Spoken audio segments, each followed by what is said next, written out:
like to ask hard questions. I'm joined, as always, by my ravishing co-host, Anna Bundy Hagler. That's because I just roasted him for using lovely again in a take that we didn't film. Is ravishing HR appropriate? I don't know. That would be the third thing. Can you call a coworker ravishing? I don't know. Leave a comment. Do you ever call your coworkers ravishing? Does it make you feel uncomfortable? Let us know. A church really sets us up for a different kind of... Like, sometimes I'm like, if my husband worked here, he would beg for there to be an HR department. Why? Well, just like... I have lots of questions now. Like, the amount of time we can, like, just show each other Twitter. Like, part of our job for this is to, like, scroll on TikTok. Show each other dumb videos. Yeah, and he's like, you get paid to sit on TikTok with Roy in your office? And I'm like, yeah, we're preparing. Yeah, that's part of the job. Obviously. Yeah, my fiance has a number of, like, you get paid to do what? And when and how often? Now I would like to know, to people who are watching, what's the most ridiculous thing you get paid to do? Set my fantasy baseball roster every day. I mean, I'm not getting you paid don't to get do that, paid to do that. But do I do it on company time? We'll see. Last week we talked about Veterans Day. You have any feedback about We do have feedback. We had a great conversation with our friends Monica and Landon. Mm-hmm. Monica doesn't watch Love is Blind. That's okay. I don't either. I know. I don't like it. That's okay. I know. Landon was super engaged in the discussion. He like really appreciated our commentary in our space to talk about Veterans Day and the significance veterans have in our lives. Was this on the live stream? It was on the live stream. Everybody should join the comments on the live stream. I couldn't this week because I was at the airport. Yeah, I said in the chat you were on a plane, and then I saw your fiance's Instagram later that your flight was delayed, so you weren't on a plane. And then we found out our friend John, who works in the media team here, he's a veteran. Good for him. Thank you, John. Thank you. Thanks for your service. Okay, so what are we talking about today? Well, we wanted to first catch up from the weekend about the Mike Tyson Jake Paul fight. Did you watch it? So listen. If you say no, listen. Stop. It's a 20-minute fight. It wasn't even 20 minutes. I am a recovering pretentious person. In the past was very judgmental of people. It's like you watch The Masked Singer. How dumb are you? And that opinion stands though. I am now trying to move into like everybody has their thing. Well, I'm not better except than for The anybody Masked else. Singer. Yes, I'm not better than anybody else. You can watch what you want to watch, and I can watch what I want to watch. And there's no I can't moral believe value. you didn't watch the fight.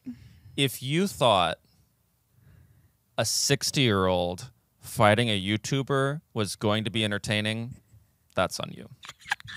If you thought that Netflix's live feed functioning was going to work after failing every single time they've done it, that's on you.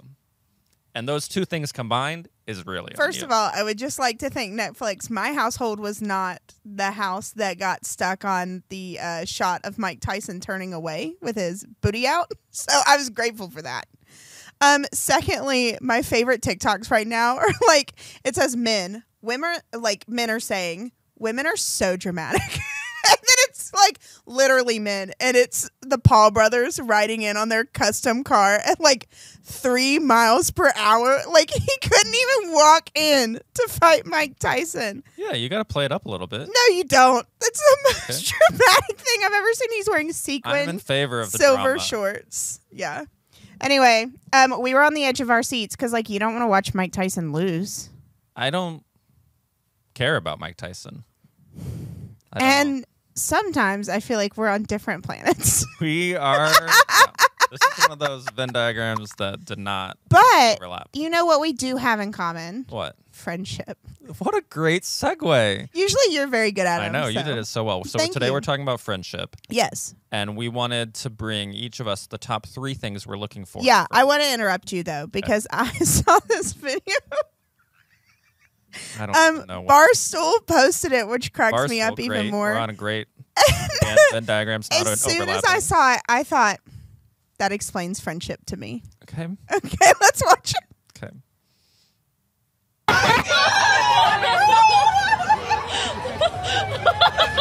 family, bro! I love you. There's so many. Why were they dressed as Loraxes. Uh, And to you, I that's true cannot friendship? get over this. Like, I'm crying. I cannot get over the Lorax trend of people like dressing up in the orange. That's a trend? Yes, it's like a thing. Like people need, I mean, I guess people need their own outlets, but I loved mean, it so much. get a hobby. Because like touch you grass, can make, people. you can make friends anywhere, anyhow. Just by dressing as a Lorax.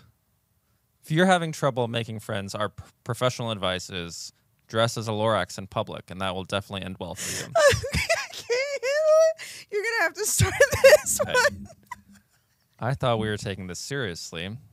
My first idea for what I liked in a friend is that we share similar interests. Similar interests, a great thing to Like have in a dressing friendship. like the Lorax. No. Okay, name some similar interests that you have with your friends as I try to pull it together. My friends like talking about sports, Uh-huh. like talking about baseball. Uh-huh. We like talking about politics. Yes. Those Sports. are my only interests. Politics. Great. You have friends that match that though. Yes. You like concerts, Yes. Yeah. Music.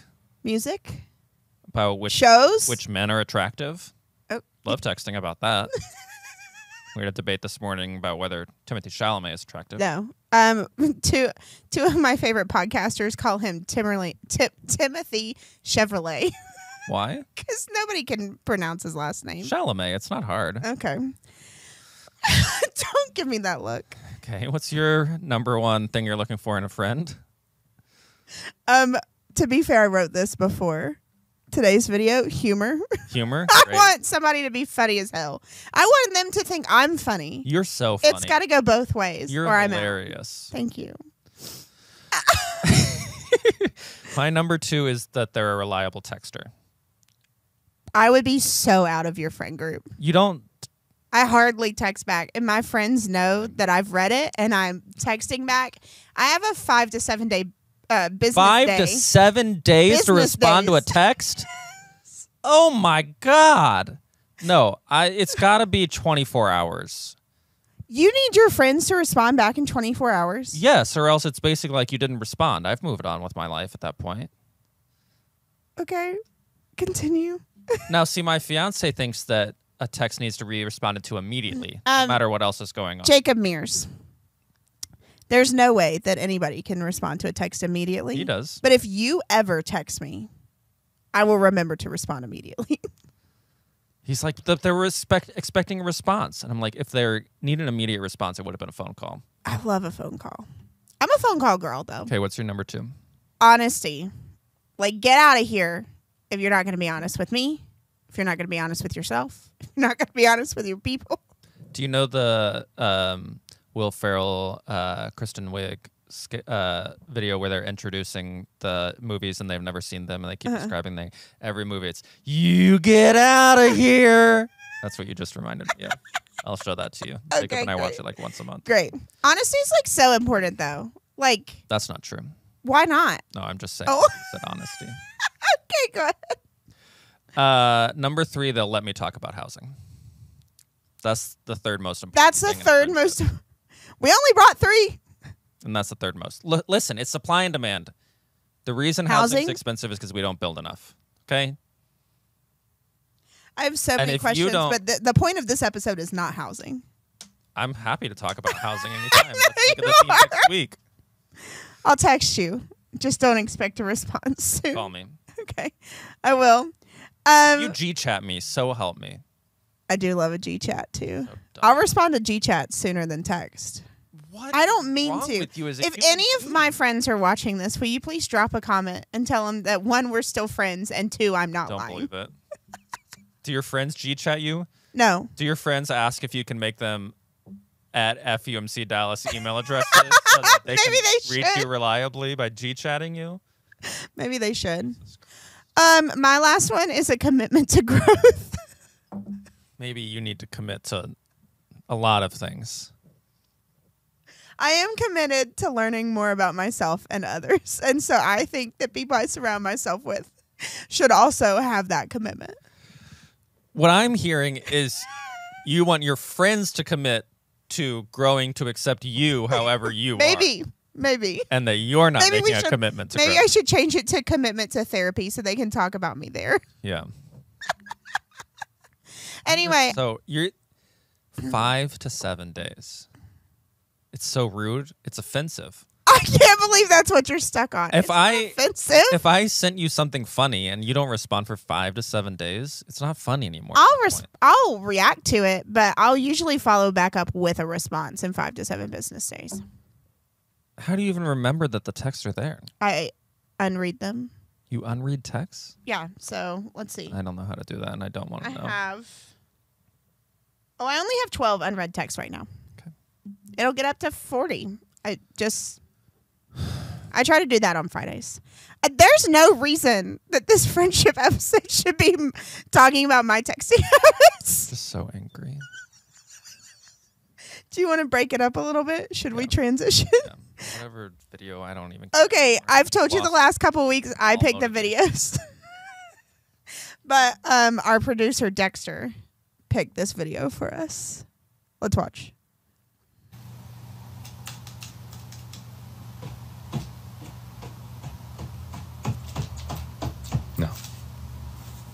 No, it's too early in the day.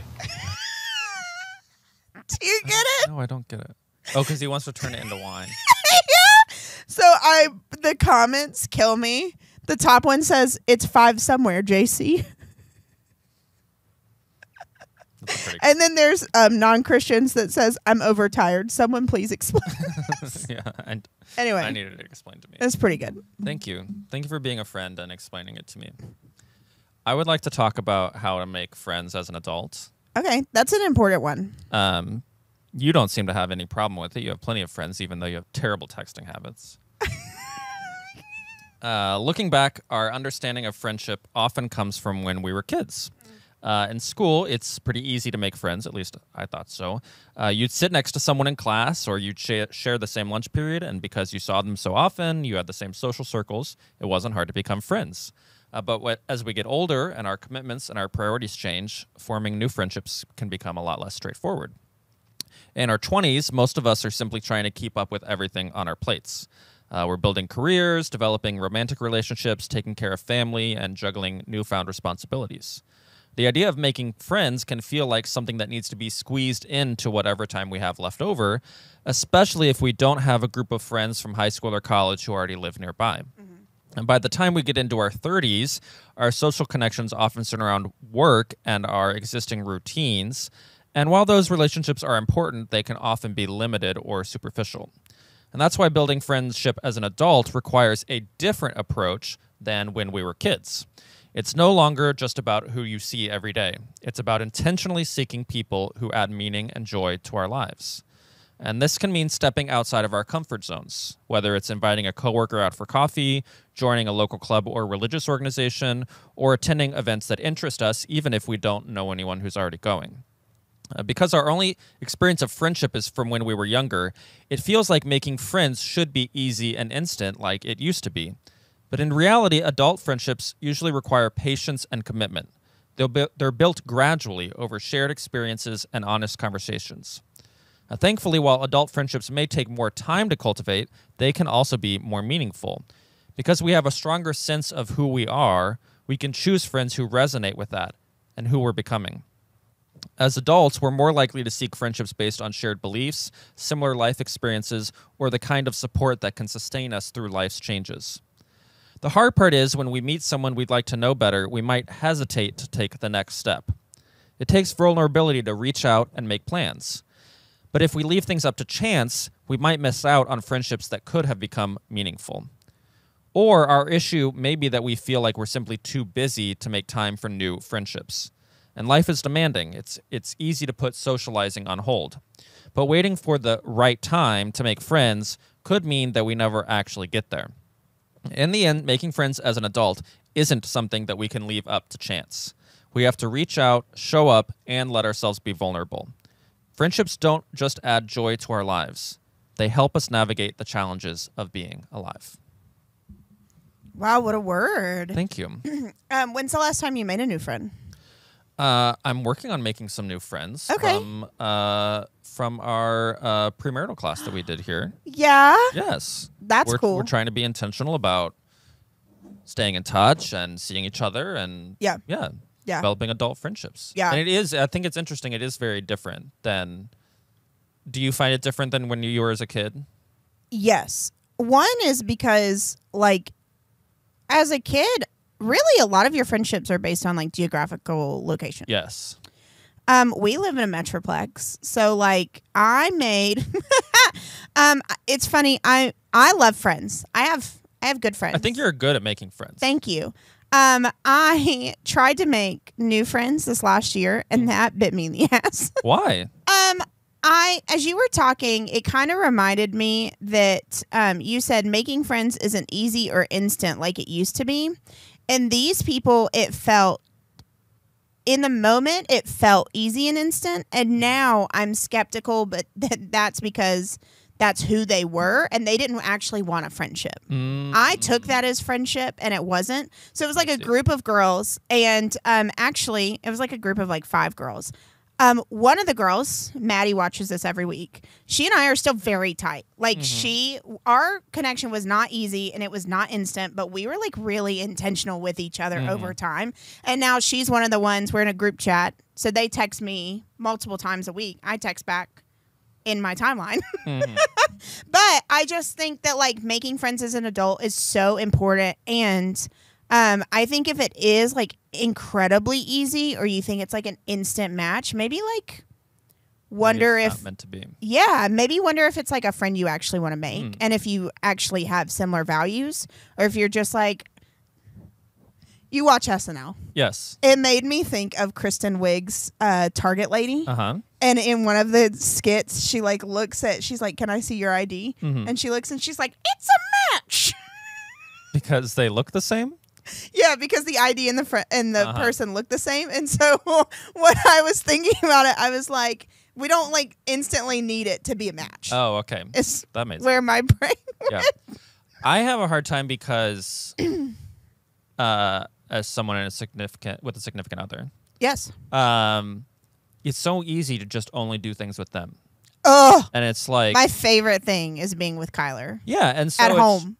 There's a reason you're dating them or with married or engaged, whatever, yes. Right? And so it's like, I just want to be at home, or it's like last second you'll be like, oh, should we go see a movie? Or and it's easy to plan around one person that you're constantly around. Yeah. But the second it's like, oh, should we ask 5 other people to go to this? I'm just like, it's not worth it. So, but then I don't. Because I'm not putting in the effort in. Right. I'm not getting the results. So Kyler and I, when we make friends, and they become like in our people. My friends Kaylee and Cam who watch this will know we, as soon as we like kind of break that gap or whatever, we're like, hey, Kyler and I we will make a plan to like hang out with you. You also need to know we are so spontaneous. Like we do not decide when or where we're eating dinner until 6 p.m. I always say we will invite you spontaneously to do lots of shit. Oh, interesting. Every time you say no, it is not personal. Oh, it is not. You will not stop getting an invitation. We are literally just asking you to see if you're free because we want you to do things with us. Because we were just planning on it and we planned it last minute. So like even we went to our favorite like Brazilian steakhouse and his best friend Aaron has always wanted to go. And I mean, we were 20 minutes away from going. Aaron lives 10 minutes away from our house. And we text Aaron, we're like, hey, we're going here tonight. Would you like to come? We made a reservation for 3. And he said, I already ate dinner, but I'll be there. Going full to a Brazilian steakhouse is like torture. He had the best time. That's good, at least. So anyway, I think that like the more you know about yourself and how you can do friendship, the more like you can create more intentional invitations around like, hey, I know we're really bad at planning in advance because my friends will initiate planning on our calendar. Kyler and I can only be like, oh my God, Texas Roadhouse sounds good tonight. It's 5 p.m. We've got to text all of the people we would want to invite and see if they even have dinner plans. Wow. I feel like I'm learning from you. Oh my God. I know. Does that mean this season's over? No. This season is still Roy educates Anna about different cultures. That's still the theme. Okay, that's fair. Well, do we have any homework for our friends today? Make friends. I don't know. That's much harder. That's much harder. Can we Easier like said than say done. yes to a new friend or person? Say yes with the dress? Probably. Not all of us are planning a wedding. I'm not planning on wearing a dress to the wedding. I don't. I'm not putting you in a box either way. Thank you. I appreciate that. Anytime. Leave some advice about how to make friends. Yeah. Let or us know. what you've learned. Comment, Share. like, subscribe. Follow us on TikTok, social media. Yeah. Text us, email us. Just let us know. If you want to be friends with us because we're so cool, we're open. We're open. Our friendship is open. We are open. Yes, we have an open friendship. Okay, It's not a we've- closed friendship. Do you want me to teach you about that terminology? No, I know about that. Okay, good. Our friendship is officially open. We're accepting new applicants. Thank you for joining us this week. We'll see you next week on Studio 3A.